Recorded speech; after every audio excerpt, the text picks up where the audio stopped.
Kikuyu Police Station, a name that used to mean nothing beyond a small police post in Kiambu County. Today, it is being called something else entirely, a killing factory. That is the accusation now rocking Kenya, and it comes from a man who was once second in command of the entire country, the former Deputy President Rigathi Gachagua. His claim is explosive. Police officers arrested in connection with the assassination of Dr. Nthunya Mutiso, a respected clinical psychologist and mental health researcher, were quietly released. And according to Gachagua, they were not just let go. They were facilitated to relocate to Uganda, allegedly to escape justice inside Kenya's own borders. If true, it means the very institution meant to investigate this murder may have helped the suspect disappear. Goons have become part of the command structure, rank and file of the National Police Service. It is now common to see goons being escorted by the police to carry out criminal acts against Kenyans. This was evident in the PCA Mweki attack, Kariobangi PCA attack, and ACK Witima Church attack. In fact, Mr. William Ruto carries out his development tours in Nairobi, accompanied by goons. Case in point, it has been witnessed repeatedly. Let's go back to where this began. On the morning of July 29, 2026, Dr. Mutiso was traveling in a hired taxi through the Upper Hill area of Nairobi. At the junction of Mbagathi Link Road and Muenzi Road, witnesses say an SUV was already parked and waiting at that junction. Then a motorcycle carrying 3 men pulled up beside the taxi. Within seconds, gunshots rang out. Dr. Mutiso was shot twice in the head at close range in broad daylight. In one of the Nairobi's busiest districts, the gunman fled on the motorcycle. The SUV sped off in the opposite direction. It was coordinated, it was fast, and it was clearly not the work of amateurs. Fika pale kwa kona, naona Prado inatokea huku ya black.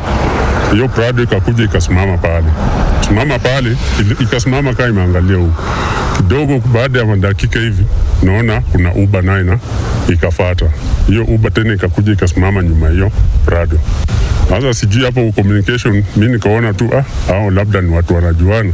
Sasa vile nilikuwa nateremka, kafika mahali hapo, fika hapo kwa kona hivi, naona watu wa pikipiki wawili wamepanda hivi juu. Asmi akili yangu ikuwa inanini sana. Sasa kuenda mbele, fika mbele nasikia marisasi. Dr. Mutiso was not just any professional. She served as head of research at the Africa Mental Health Research and Training Foundation and was affiliated with the Africa Institute of Mental and Brain Health. She had dedicated her career to a field that Kenya desperately needs, mental health research. And chillingly, this was not even the first warning. Weeks before her death, on July 7th, she reported being confronted by 2 armed men on a motorcycle near Junction Mall on Gong Road. They pointed a gun at her. She escaped. 3 weeks later, they did not miss.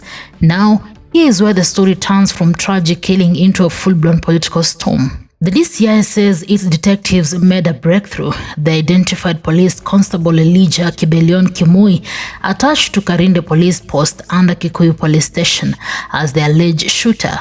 Alongside him, Daniel Mwangi Njoroge, a driver, and Kevin Ngugi Kinuthia, a boda operator, were arrested.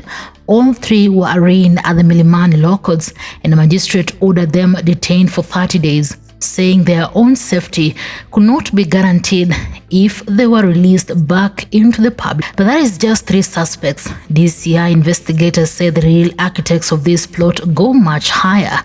The alleged Inspector Kenneth Kipkemboi Sang, an officer commanding Dairy Police Post under Kikuyu Police Station, acted as the link between the financiers of the murder and the men who pulled the trigger, and that he personally supplied the firearm.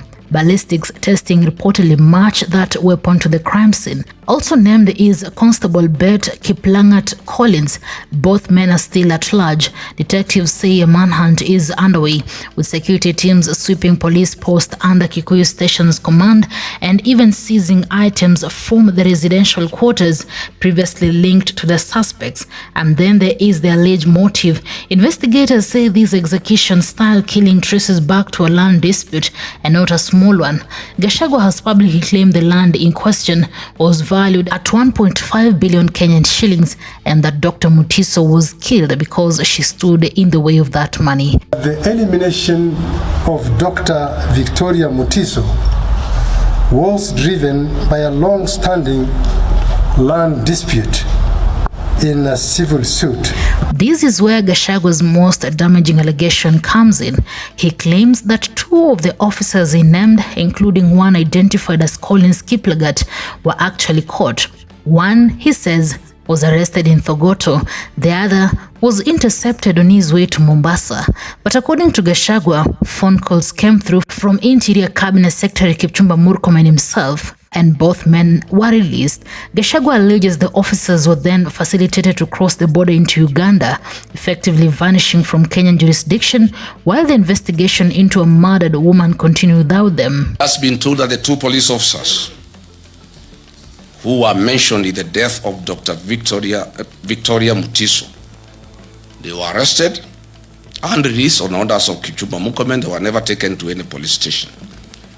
I've just now, on my way here, been informed that the DCI has facilitated their relocation to our neighboring country, Uganda. The government has not confirmed this. Murkomen has not directly responded to the Uganda relocation claim, but the DCI has fired back hard at Gachagua himself, with the director Mohamed Amin publicly alleging that Gachagua was in communication with one of the main suspects and with the border rider tied to the case, suggesting Gachagua's inside information may not be as innocent as he claims. Unfortunately, what came out very, very clearly is that Honorable Rigathi Gachagua was in communication with one of our main suspects in this matter, who was feeding him with this information. And that's when we were able to establish. And apparently, he also appears to have been in communication with the border rider. But what we are saying is, if really Rigathi Gachagua meant well for these particular investigations, because we are not dealing with the politics, we are dealing with a murder investigation. Instead of going to a political rally, he should have just called me or even come to my office and say, DCI, I have this information which I believe will be useful for your investigations. Gachagua has denied this entirely, asking pointedly how he could interact with murder suspects while sitting at his home in Wamunyoro. Leo unajua huyu DCI amekuwa akitumika kufanya cover ya mauaji huyu Mohamed Amin. Na kabla hajateuliwa kuwa DCI, aliletwa kwangu na Duale na Reverend Dorcas akamwombea, na nikamuuliza, ukipata hii kazi ya DCI utakuwa mtu ya kuua watu, utakuwa mtu ya cover up? Akaniambia siwezi mimi. Huyu DCI cover up yote ya polisi yamekuwa akifanya. Hapa Kiambu kuna huyu mama daktari aliuawa juzi na officers pale Kikuyu. Officers ya polisi wakanitafuta, wakaniambia huyu DCI anataka kufanya cover up. Iko askari watatu watu ya Murkomen. Murkomen amemwambia Amin cover up. So jana nikasema nitatangaza hii maneno. Leo akaita taarifa press conference. These are serious, unproven allegations from a political figure with his own battles against the current administration. They have to be read with the context in mind, but they land inside a broader, very real public frustration, a growing sense among ordinary Kenyans that when violence serves powerful interest, it goes unpunished, that suspects with the wrong connections walk free, while the poor and powerless face the full weight of the law.